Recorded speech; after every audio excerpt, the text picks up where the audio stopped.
এই রাসেল ভাই, রাসেল ভাই, আপনার খবর কিটা?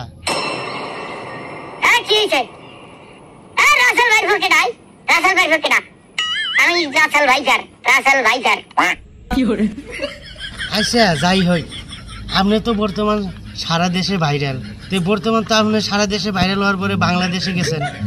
বাংলাদেশে যাই আপনার খবর কিটা, আর বাংলাদেশে যাই আপনার অনুভূতিটা কি বলবো শুনি। জীবনে যদি বড় কোনো ভুল করে থাকি, এই ভুলটা হইছে বাংলাদেশে আইয়া। হ্যাঁ কা বলে হ্যাঁ কা আজীবন আমার নাম হলো চন্দ্রবোরা। তোকে বাংলাদেশে আইয়া তোকে বাংলাদেশের সাংবাদিকেরা আমার নাম দেছে রাসেল ভাইজার। আমার চাইয়া বেশি বেশি বিষাক্ত সবাই বাংলাদেশে আছে। এরপরে গোলামের ভাইরা আবার নিয়ে রিপোর্ট করে রাসেল ভাই ফেরে কামড় দিলে বলে মরিয়ে যাইবে, বাঁচতে না কেউ ছাপ্পান ছাড়াই যাবে, বংশ শুদ্ধ উল্টেই যাইবে, হোগা ফাল্লাই যাইবে। গোলামের ভাইরা আমার ছবি দিয়ে ফেসবুক আইডি খুলছে, আইনের ভাইরা আমার নাম দিয়ে টিকটক অ্যাকাউন্ট খুলছে, আর ইউটিউবের নিউজের টপ ট্রেন্ডিং এ আমি রাসেল ভাইজার।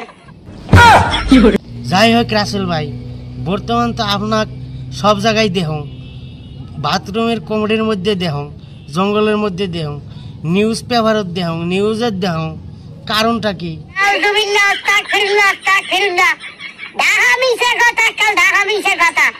তুই চিন্তা কর, আমার কত নিচে নামাইছে, এখন বাথরুমের কমেন্টের মধ্যে আন্দাইছে নিউজ করতে করতে। আর কিছুদিন পর হুনবি রাসেল ভাইজার করবে সংবাদ সম্মেলন, আর কিছুদিন পর হুনবি রাসেল ভাইজার করবে ইলেকশন, ঢাকা 14 আসনে এমপি ইলেকশন করবে রাসেল ভাইজার। তোমার দেশের সাংবাদিকরা যা শুরু করছে, মনে হয় জানো এই দেশ আমি আল্লাহ বিষাক্ত, আমি আল্লাহ মানুষ মারি। তাই আর মারে কেডা? আপনিই তো মারেন।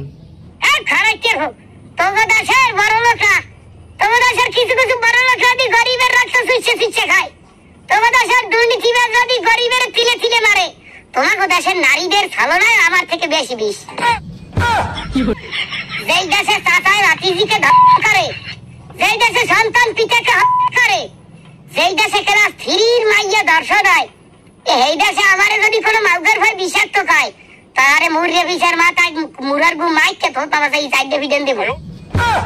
যাই হোক রাসেল ভাই, তাই এখন কি আমরা নিউজ করিয়ে মানুষের সচেতন করবো না? না, তোমরা করতে থাও সচেতন। তোমরা নিউজ করতে করতে আমার টপ অফ দ্য কান্ট্রি চুড়ে যাও, তারপর দেখো আমার নিয়ে একটা সিনেমা বানান যায় কিনা। হ্যাঁ হ্যাঁ হ্যাঁ, এই সারা অর্থ কোনো কাজ আছে? তোমার কাজ আছে কি? তোরা খালি এই করবি। সাধারণ মানুষ কুমনে মরলো, কেনা নির্যাতিত হইলো, হার চাইয়াও জরুরি রাসেল ভাইজার। দর্শনের বিচার হইলো কিনা, দ্রব্যমূল্যের ঊর্ধ্বগতি থামলো কিনা, কোন রাজনীতিবিদ সাধারণ জনগণের উপর নির্যাতন করলো কিনা, অবিচার করলো কিনা, এর কোনো দরকার নাই, লাগা রাসেল ভাইজার। হ্যাঁ হ্যাঁ হ্যাঁ হ্যাঁ হ্যাঁ হ্যাঁ, এ কেমন কথা কন, এ কেমন কথা কন? আপনি ভালো কইছেন রাসেল ভাইরার, আপনি যা কইছেন মগো দেশে অনেক বুদ্ধিজীবীরাও জানে না। আপনি ভালো কথা কইছেন, দরকার বললে বাংলাদেশেই থাকেন, আপনি বাংলাদেশেই বংশ বিস্তার করেন, ওখানেই নিরাপদে থাকবেন, আপনি ওইখানেই থাকেন।